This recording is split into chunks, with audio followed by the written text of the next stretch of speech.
باغ فدق اسلام کا ایک ایسا کنٹروورشل واقعہ ہے جس میں اسلام کی دو بڑی پرسنالٹیز حضرت ابو بکر اور حضرت فاطمہ علیہ السلام کے درمیان اختلاف ہوا، جس نے آج تک امت میں دراڑ ڈال رکھی ہے۔ لیکن آخر یہ واقعہ کیا ہے، اور سب سے امپورٹنٹ بات یہ کہ اس میں حق پر کون تھا، حضرت ابو بکر یا سیدہ فاطمہ؟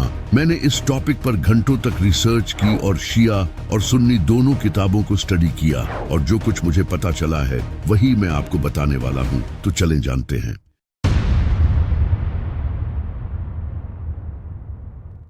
جب امام علی علیہ السلام نے مرہب کو مار کر خیبر کو فتح کیا، جو کہ یہودیوں کے لیے ایک بہت بڑی شکست تھی، اسے دیکھتے ہوئے یہودیوں کے کچھ قبیلوں نے خوف کے مارے نبی صلی اللہ علیہ وسلم کو اپنی فدق کی آدھی زمین دینے کی آفر کی تاکہ مسلمان ان سے جنگ نہ کریں۔ نبی صلی اللہ علیہ وسلم نے یہ آفر ایکسپٹ کر لی، جس کے بعد نبی صلی اللہ علیہ وسلم کو فدق کی آدھی زمین مل گئی۔ فدق خیبر کے قریب ہی ایک جگہ تھی جہاں یہودیوں کے باغ اور ایگریکلچر لینڈز تھی۔ اب کیونکہ یہ باغ نبی صلی اللہ علیہ وسلم کو یہودیوں نے خود سے دیے تھے، نہ کہ مسلمانوں نے اس کے لیے کوئی جنگ کی تھی، اس وجہ سے اس زمین پر صرف نبی صلی اللہ علیہ وسلم کا ہی حق تھا، کیونکہ قرآن میں آیا ہے، اور اللہ نے اپنے رسول کو ان سے جو غنیمت دلائی تو تم نے اس پر نہ اپنے گھوڑے دوڑائے تھے اور نہ اونٹ۔ ہاں، اللہ اپنے رسولوں کو جس پر چاہتا ہے غلبہ دے دیتا ہے، اور اللہ ہر شے پر خوب قادر ہے۔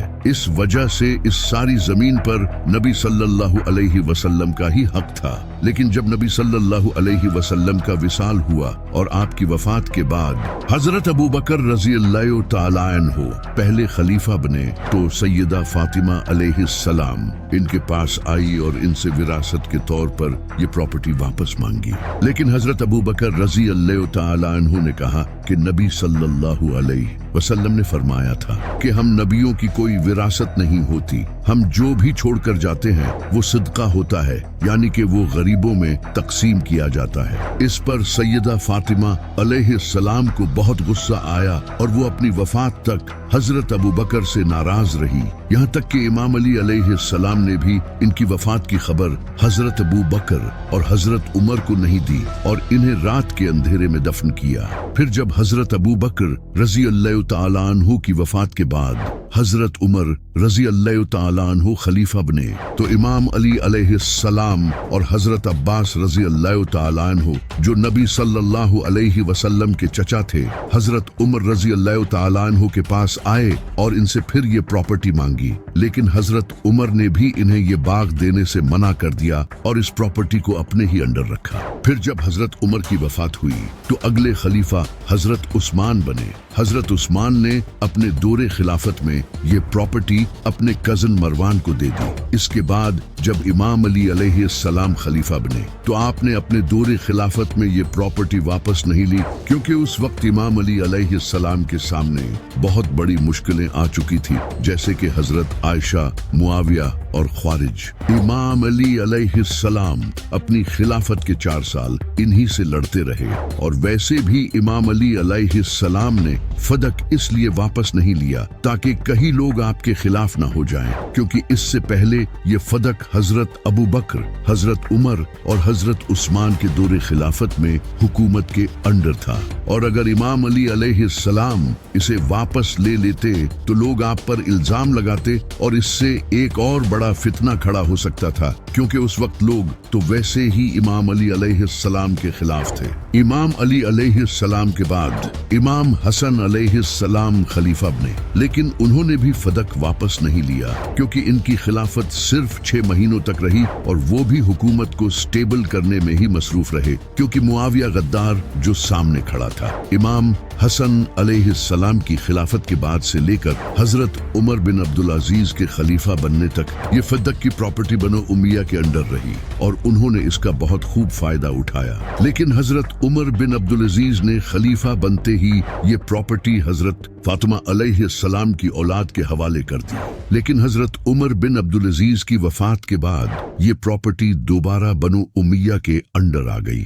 लेकिन अब सबसे बड़ा सवाल ये पैदा होता है कि इस इश्यू में हक पर कौन था, सैयदा फातिमा अलैहिस्सलाम या फिर हजरत अबू बकर। अब इस पर शिया और सुन्नी दोनों की किताबों में बहुत सी चीजें लिखी गई हैं, लेकिन अब हम इन दोनों को छोड़कर न्यूट्रल होकर देखेंगे कि रियलिटी क्या थी। कुछ मौलवी कहते हैं कि हजरत अबू बकर सही थे क्योंकि अनबिया की कोई मिरास नहीं होती, लेकिन अगर ऐसा है तो सैयदा फातिमा अलैहिस्सलाम को जब हजरत अबू बकर ने ये हदीस सुनाई तो वो इस बात पर नाराज क्यों हुई? इन्हें तो चाहिए था कि वो ये हदीस सुनकर इनकी बात मान लेती, लेकिन इस हदीस में साफ अल्फाज हैं कि हजरत आयशा ने फरमाया है कि सैयदा फातिमा अलैहिस्सलाम अपनी वफात तक हजरत अबू बकर से नाराज रही, जिस पर कुछ जाहिल मौलवी सैयदा फातिमा अलैहिस्सलाम पर इल्जाम लगाते हैं कि उन्हें ये हदीस पता नहीं थी, यानी कि वो ये कहना चाहते हैं कि नबी सल्लल्लाहु अलैहि वसल्लम ने अपनी तरबियत में कमी छोड़ दी थी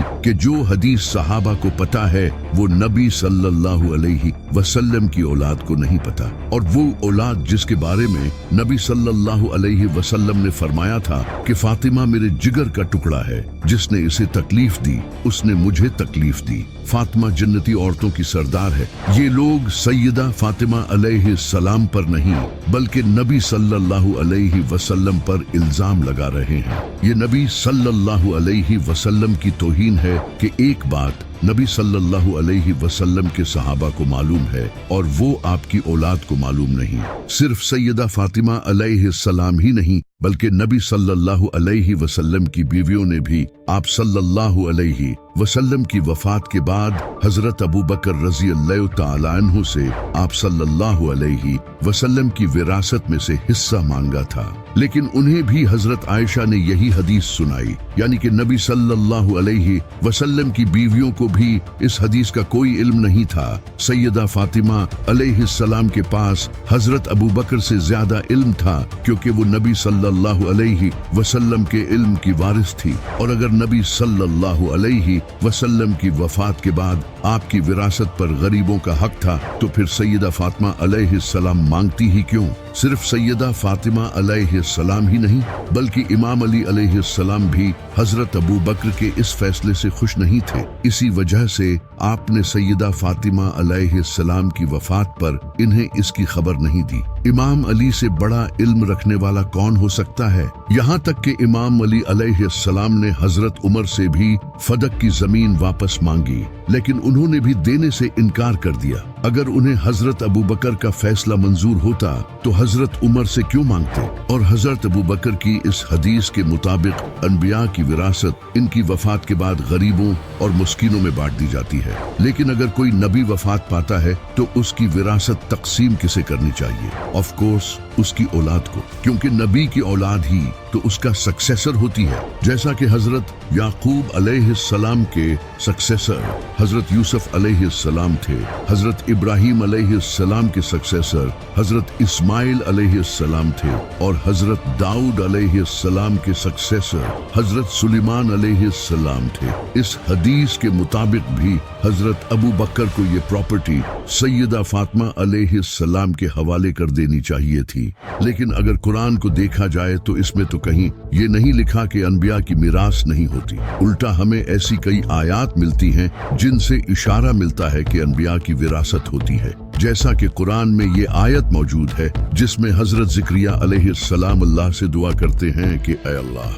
तू मुझे एक बेटा अता कर जो मेरा वारिस बने। इसी तरह कुरान में तो साफ साफ ये बताया गया है कि इंसान की मौत के बाद इसकी जायदाद किस तरह तकसीम की जानी चाहिए। यहाँ भी कहीं नहीं लिखा कि अनबिया की कोई मीरास नहीं होती। चलो अगर मान भी लें कि नबी सल्लल्लाहु अलैहि वसल्लम की कोई मीरास नहीं थी और आपकी वफात के बाद आपकी प्रॉपर्टी गरीबों और मस्कीनों में तकसीम की जानी थी, तो फिर नबी सल्लल्लाहु अलैहि वसल्लम की बीवियां आप सल्लल्लाहु अलैहि वसल्लम की वफात के बाद आपके घरों में क्यों रही? उन घरों को भी तो गरीबों और मस्कीनों में तकसीम किया जाना था। यहाँ तक कि हजरत आयशा भी नबी सल्लल्लाहु अलैहि वसल्लम के ही घर में अपनी वफात तक रही। इन घरों को तकसीम क्यों नहीं किया गया? लेकिन आखिर फिर हजरत अबू बकर ने सैयदा फातिमा अलैहिस्सलाम को ये प्रॉपर्टी क्यों नहीं दी? एक्चुअली यहाँ हजरत अबू बकर रजी अल्लाह तआला अन्हु से गलती हुई थी, क्योंकि बहुत सी किताबों में ये लिखा है कि हजरत अबू बकर को विरासत के बारे में मालूम नहीं था। जैसा कि किताबुल अमवाल में हदीस मौजूद है कि हजरत अबू बकर ने कहा कि मुझे नबी सल्लल्लाहु अलैहि वसल्लम से इनकी खाला की विरासत के बारे में पूछना चाहिए था। इससे सिमिलर हदीस और भी बहुत सी किताबों में नकल की गई है। आप इनके रेफरेंसेस अपनी स्क्रीन पर देख सकते हो। इसके अलावा हजरत अबू बकर रजी अल्लाह तआला अन्हु ने अपनी जिंदगी में 500 हदीसों को खुद जलाया था, तो इससे साफ जाहिर होता है कि उनसे यहाँ गलती हुई है। लेकिन उन्होंने ये प्रॉपर्टी कोई अपने फायदे के लिए यूज नहीं की, बल्कि उन्होंने भी इस प्रॉपर्टी को नबी सल्लल्लाहु अलैहि वसल्लम की तरह गरीबों और मस्कीनों के लिए ही यूज किया था। हजरत अबू बकर को फदक की प्रॉपर्टी सैयदा फातिमा अलैहिस्सलाम को दे देनी चाहिए थी, क्योंकि अगर वो ये सैयदा फातिमा अलैहिस्सलाम के हवाले कर देते तो बनो उम्मिया कभी भी इस प्रॉपर्टी को अपने फायदे के लिए यूज नहीं कर पाते, क्योंकि मेरी रूहानी माँ सैयदा फातिमा अलैहिस्सलाम हमेशा सच्ची और हक पर थी।